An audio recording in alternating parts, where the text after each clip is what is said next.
జై గురుదేవ్. విదురుల వారు చెప్పిన 8వ అధ్యాయం 1వ శ్లోకం. యో అభర్చితః సద్భిరసజ్ఞమానః కరోత్యర్థం శక్తి మహాపయిత్వా క్షిప్రం యశస్తం సముస్పైతి సంత మలం ప్రసన్నాహి శుకాయ శాంత.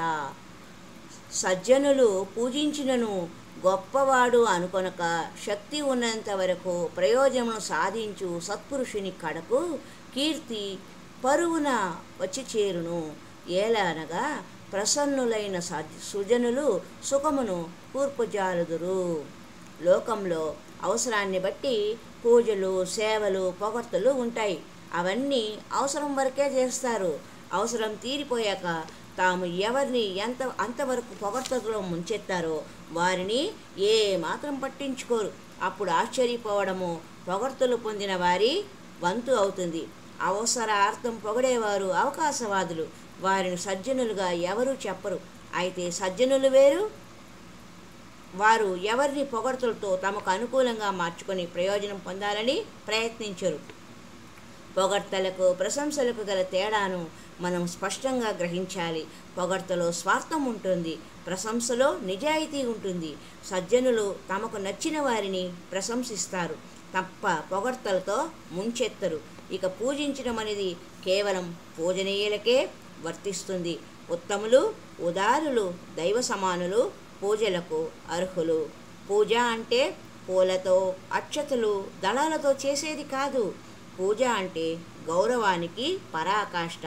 మనసంతా పూజ్య భావనతో నిండిపోవడం, తనువు మనస్సుతో అనుక్షణం వినయపూర్వకంగా సేవలకు అంకితము అవడం.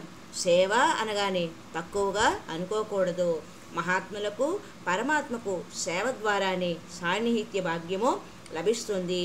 అంతరాలయ ప్రవేశం స్వామి నిజ సేవకులకే లభిస్తుంది కదా. కాబట్టి సేవ ఒక గొప్ప అవకాశం, అత్యున్నత అనుగ్రహానికి మార్గం. సేవకు సంకోచించేవారు చూపులతో మాత్రమే భక్తి ప్రపత్తులను వ్యక్తీకరించగలుగుతారు. జోడించిన చేతులు వారి వద్దనే ఉంటాయి, స్వామి పాదాలను తాకలేవు. సేవ ఎంత గొప్పదో ఆంజనేయ స్వామి చరితము చెబుతుంది. త్యాగయ్య బంటు సేవను కీర్తించారు. ఇంత గొప్పదైన సేవను చులకనగా భావించడము అజ్ఞానం. కాబట్టి సేవ అంటే పూజ్యభావంతో నిండిన చర్యలు. తల్లిదండ్రులు తొలి దేవతలు, అందరికీ పూజనీయులు. అలాగే గురువు వీళ్ళ రుణము తీర్చేది కాదు. అందుకే అవతార పురుషుడైన శ్రీకృష్ణుడు యమలోకం దాకా వెళ్ళి గురుపుత్రుని తీసుకువచ్చి గురుదక్షిణగా సమర్పించుకున్నాడు. తల్లి కోరిక తీర్చడానికి రావణుడు శివుడి ఆత్మలింగము సాధించాడు. తండ్రి ఆజ్ఞ స్వీకరించి రాముడు వనవాసానికి వెళ్ళాడు. ఇలాంటి ఉదాహరణలు మనకు ఎన్నో కనిపిస్తాయి. కానీ ఎందరూ వీటిని ఆదర్శంగా స్వీకరిస్తున్నారు అనేదే ప్రశ్న. అద్దంలోంచి తినుబండారాలను చూస్తే ఆకలి తీరినట్లే ఆ ధర్మాలు ఆచరణ రూపము దాల్చినంత వరకు వాటి ప్రయోజనము మనకు లభించదు. కాబట్టి కనీసం ప్రయత్నం ప్రారంభించాలి. విడవకుండా కృషి కొనసాగించాలి. కృషితో నాస్తి దుర్భిక్షం కనుక సత్ఫలితాలు తప్పక లభిస్తాయి. గొప్పవారిని సజ్జనులు సహజంగానే సేవిస్తారు. అంతమాత్రం చేత గర్వము చెందకూడదు. తన సత్కృషిని శక్తి వంచన లేకుండా కొనసాగిస్తూనే ఉండాలి. అప్పుడు అయాచితంగానే కీర్తి ప్రతిష్టలు చేకూరుతాయి.